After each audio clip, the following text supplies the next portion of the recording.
You're welcome back to the morning show here on Arise News. Several attempts have been made in the past to launch a coordinated branding of Nigeria as a matter of state policy. The one that stands out being rebranding Nigeria, which was pursued with a lot of vigor by a former Minister of Information, the late Professor Dora Akunyili. Before that had come a number of initiatives in the same direction, including MAMSA, War Against Indiscipline, the Heart of Africa, Ethical Revolution, and a whole lot more. What underlies this idea is the argument by experts that perception of a country affects its fortunes and what manner of relationship it will ultimately have with the international community. We are now going to have a conversation around the need and call for a rebranding of Nigeria, especially at this time of great socio-political and economic upheaval. And our guest is Muyiwa Kayode, a brand consultant, author, and animation series producer, and co-founder, as well as chief executive officer of USP Brand Management. He's going to talk about his book, Brand Nation, as well as the animation film festival he organizes annually. Good morning, Mr. Muyiwa Kayode. Good morning. Good to have you join us. I'm glad to be here. Wow. Okay, so you have a new book. Maybe we should start on that note. Yes. Brand Nation, isn't it? Yes. The 3 Ps formula for successful nation building. I know that this is a time that everybody is worried about the image of the country. Is this book about what needs to be done, or is just a general thought in terms of branding and how it affects a nation? Tell us about the book. Well, thank you very much. Brand Nation is about applying the 3 Ps to nation building, because we need to see the nation as a brand, and we need to manage the nation as a brand. Now, what we have done is to dimension this into 3. So those 3 Ps are people, places, and products. Okay? Now, it is deliberate that the first one is people. Okay. Because you can't build a great nation without great people. Everything has to center around the people. And if you are building a great brand also, you realize that you are building that brand around people. Okay? Because without people, there's no brand. All right? Now, the nation itself is a brand, and we must manage it as a brand. Now, let's take it from the beginning. Every brand begins with a vision, okay? So what is our vision as a nation? And when we have that vision well articulated and understood by people, and when I'm talking about big vision from the branding perspective now, we are talking about vision in terms of value delivery. We've had series of visions, okay? Vision 2010, Vision 2020, Vision this, Vision that. And then when they talk about these things, they are talking about making Nigeria maybe a top 20 economy or a top 10 economy. How does that connect with the common person? How does it connect with me as a Nigerian? Okay? So you have to have that buy-in. That vision, which is the starting point for any great brand to be built, okay, has to offer value to every stakeholder in that brand. And stakeholders now, Nigerians, okay? Now, if you want to articulate a vision for this country, for example, you can look at the man on the minimum wage and ask yourself, what does this vision has to promise this person?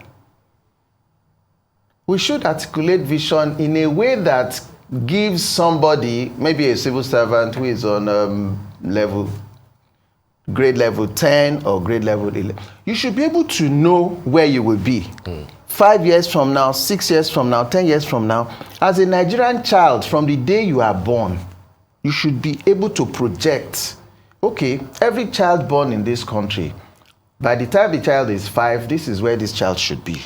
By the time the child is 10, this is where this child should be. So if I have a 5-year-old child, I know that, okay, as a Nigerian, this is, in 5 years' time, this is where my child is going to be. When we begin to articulate vision that way, and that is what we call brand vision. It's not a vision that says you want to be the top, this economy, top that. No. By the time we build the vision around the people, we get the buy-in of the people. And the people begin to take pride in their country.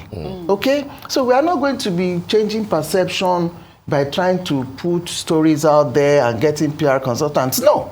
It's the people that will change the perception. Okay? And the people will change the perception because they believe and they buy into the vision. Okay? So that is the first P. And we talk about, so we make it so simple and practical. Yeah. You know, the book is very simple and reader-friendly.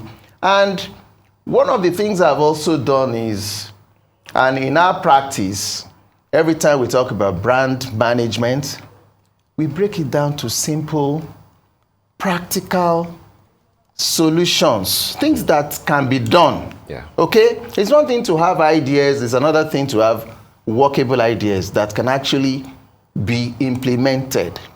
So the first P is about the people. The second P is about places.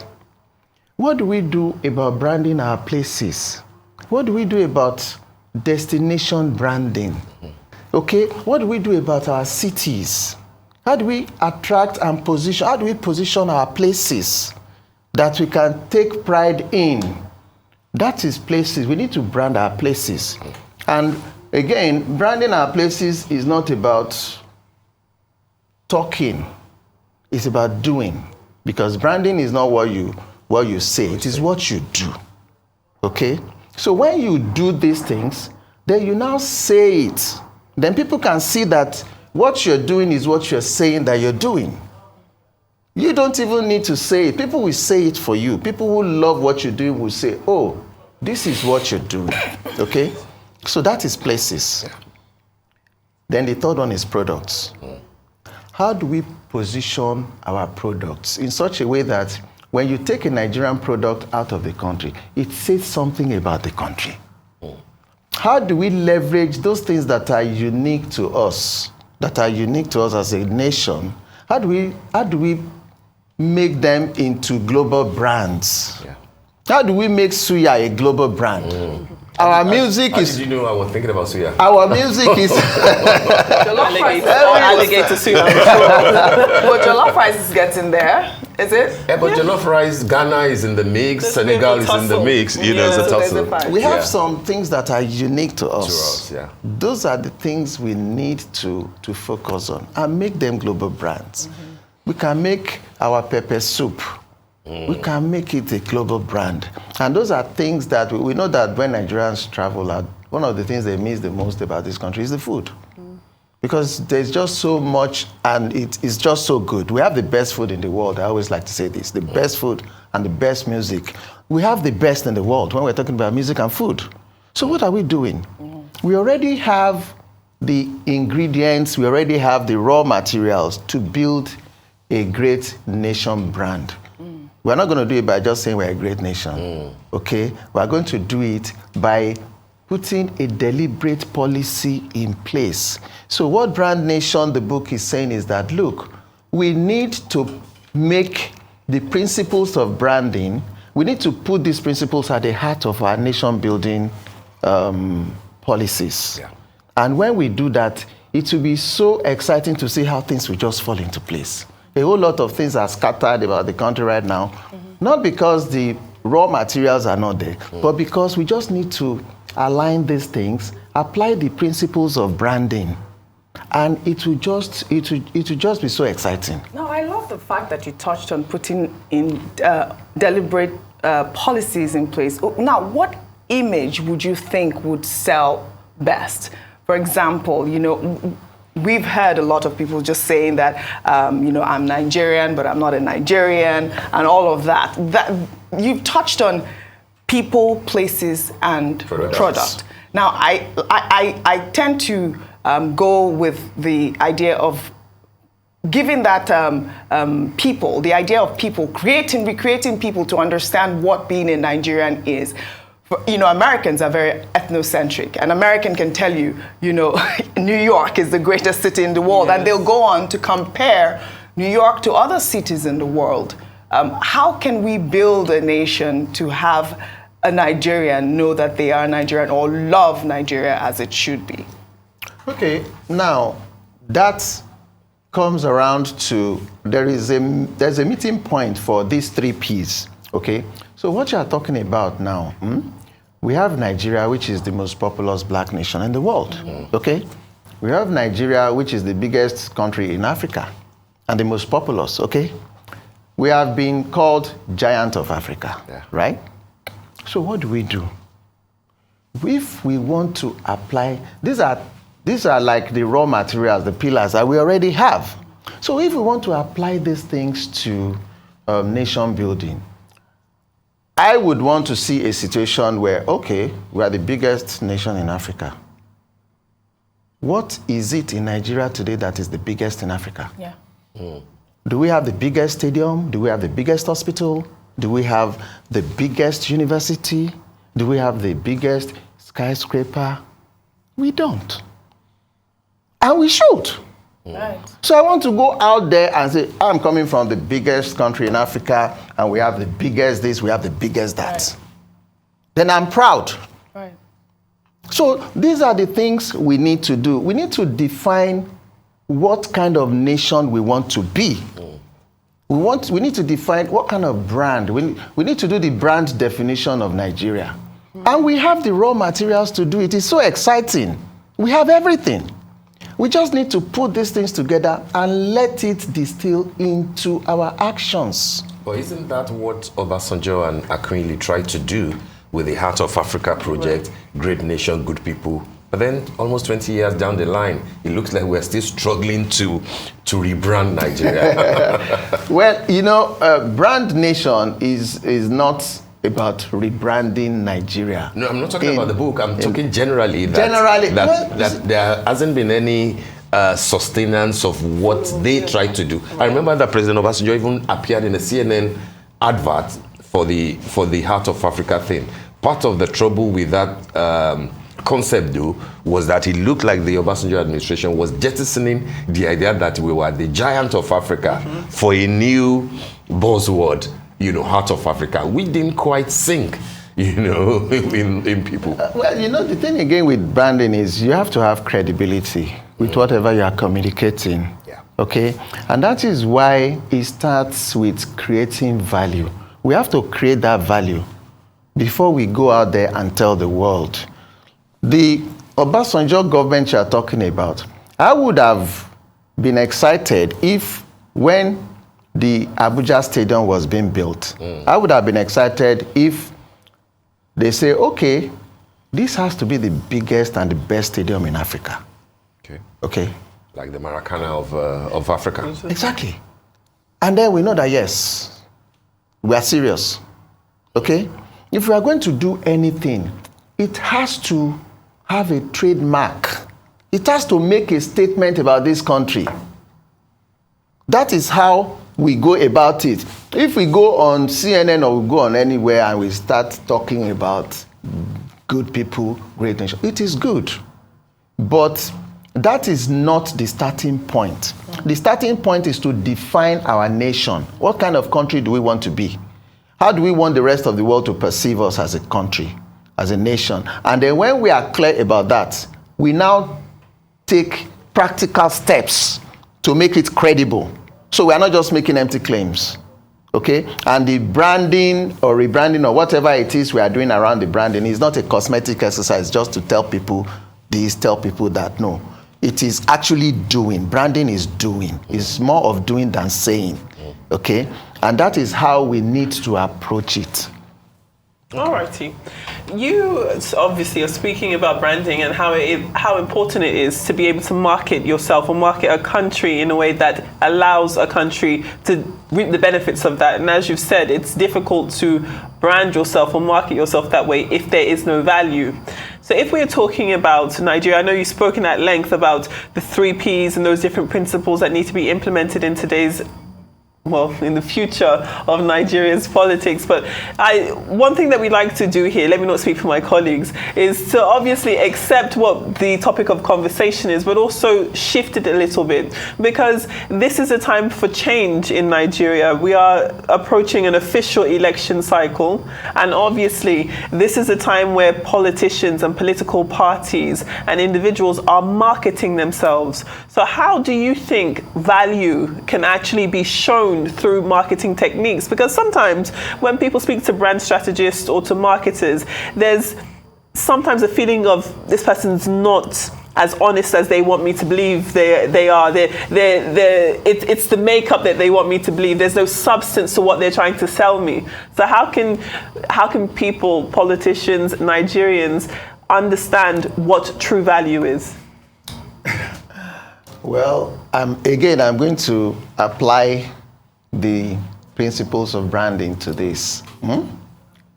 You do not make promises that you cannot fulfill, because great brands are built on trust. You succeed when people trust you, when you are credible. So in our practice, we always ensure that our clients go out there to the market with value proposition and promises that they have the capacity and the ability to deliver. It's important. You don't need to promise the world, okay? And the good thing about Nigeria as a brand is that we have the resources to deliver. So we don't even need to overpromise. I understand that you are going to market to sell something within the context of politics and elections. You are going to market to sell something, to sell a promise. Because, okay, when I get there, this is what I'm going to do. And this is how I'm going to do it. Okay? Now, if you very carefully articulate your brand value proposition, and again, we tell people, look, your value proposition must pass 3 tests. Okay. 1, it must be unique. If you are telling me what this person is telling me, what that person is telling me, you are probably, it's not attractive to me. Okay? So it has to be unique. It has to be desirable. It has to connect to me. It has to align with my aspirations. And it's not difficult for us to ask ourselves, what are the aspirations of Nigerians? It's not difficult. Okay? Then the third one is, it has to be deliverable. You have to have the capacity and the resources to deliver it. And if there's anything we are not lacking in this country, it's capacity and resources. We have it in abundance. So it is not impossible, okay, to have deliverable, actionable value proposition that you take to the people. And when you get there, you deliver it. But politicians have this, they have this image of making promises and not being able to fulfill those promises, unfortunately. But it doesn't have to be that way. Do you think brand Nigeria is more feminine than masculine, given what is happening all around? We always call our country our motherland. Some people will say fatherland, but I'd rather go with the motherland. Because you see, we all know how we are with our mothers. You know how a mother, they say there is no love like a mother's love, okay? And branding is about love and passion, okay? So as a Nigerian, I want to feel that my country loves me as much as I love my country. I want to feel that my country is there, will look out for me. These are the things you get from a mother, okay? So I would be more inclined in terms of that brand character to go with motherland. And that's in sync with what happened at the Commonwealth Games. Yes. It's about it was absolutely. It's about what the ladies could do. All right, I wanted to touch on some of the work that you have done so far, especially your animation series. This is Adventures of Turtle Tidal. Great work that you have done. It appears that you obviously want to raise Africa's profile in the animation sector, or what do you call it? Yes. That works. Thank you. That is something I'm immensely proud of, okay?